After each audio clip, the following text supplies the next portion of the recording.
We're here making half moons. This is our demonstration half moon, and we have already planted it. On top here we planted sorghum all around. Like you can see, we planted sorghum around, and below there is our aloe secundiflora, which is a cash crop here. So you can see the women are still working, planting them.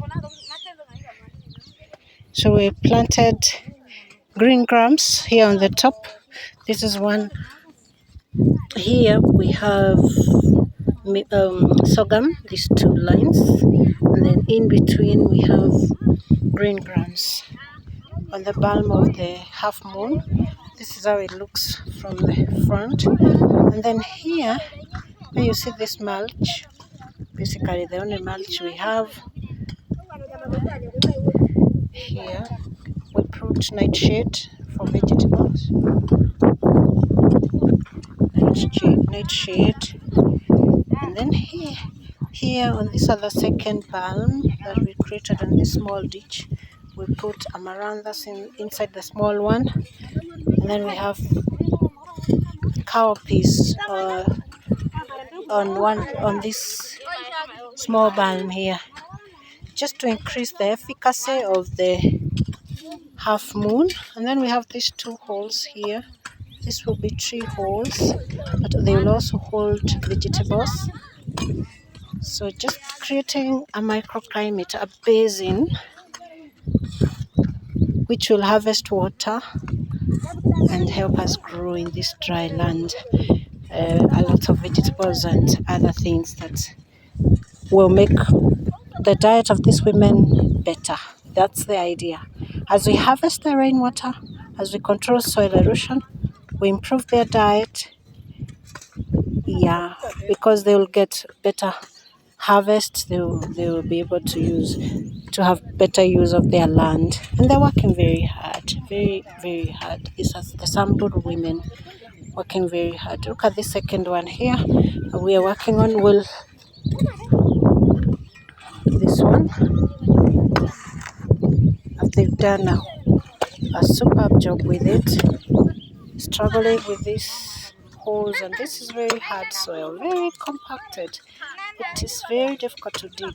They are trying, doing a good job with it. So here on the balm again, we'll do sorghum. And then inside here in this second one, we'll do some other type of vegetables. So the idea here is that those plants that can do with less water, we put them on the balm, and those that need a lot of water, we put them inside there. The vegetables, the annual vegetables, we put them in here. They also take a short time to grow, so so that's the idea.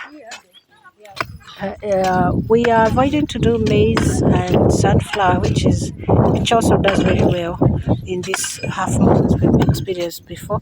But with this season, we are expecting short rain. We don't know if the rain will be adequate, although they are announcing of having an El Nino.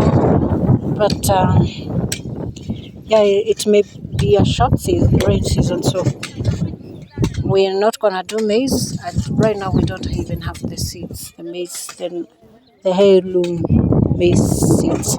So, but if the rains early next year, the rains continuing, we will do maize. Good. So this is how the work is progressing. We're using manure to fertilize these balms and the half moon. Thank you. Thank you for that. So we're also going to plant the top of the soil that you see behind there. The soil is along contour. We're going to plant millet on top of it. just continuing this and just making sure that these women are getting the best from their land. And as you can see, the gullies are here, but we are going to harvest all this water. So the gullies beyond that side will heal, as these half moons will take the water that is coming this way, and we're going to have them extend all the way to that tree that you see behind those two trees, where you have the contour line or the soil. Then in between here we'll do these half moons. So it's a lot of work, and we need support for if anyone feels like they really would like to contribute to this work. You're welcome.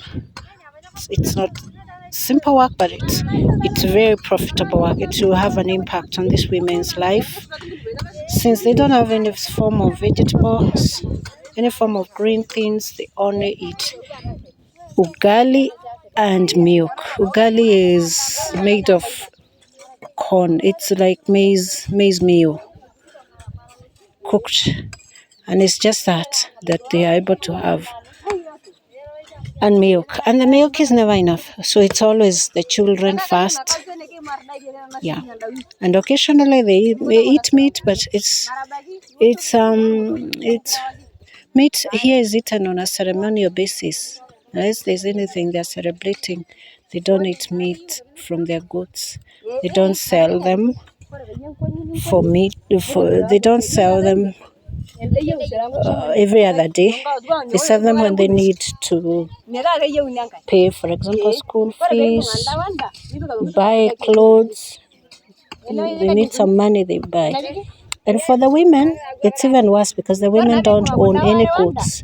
So it's the man who will sell, and he will decide if he gives the women part of the money for food or not. Some don't. Some just go drinking up the money. So we have to come and intervene.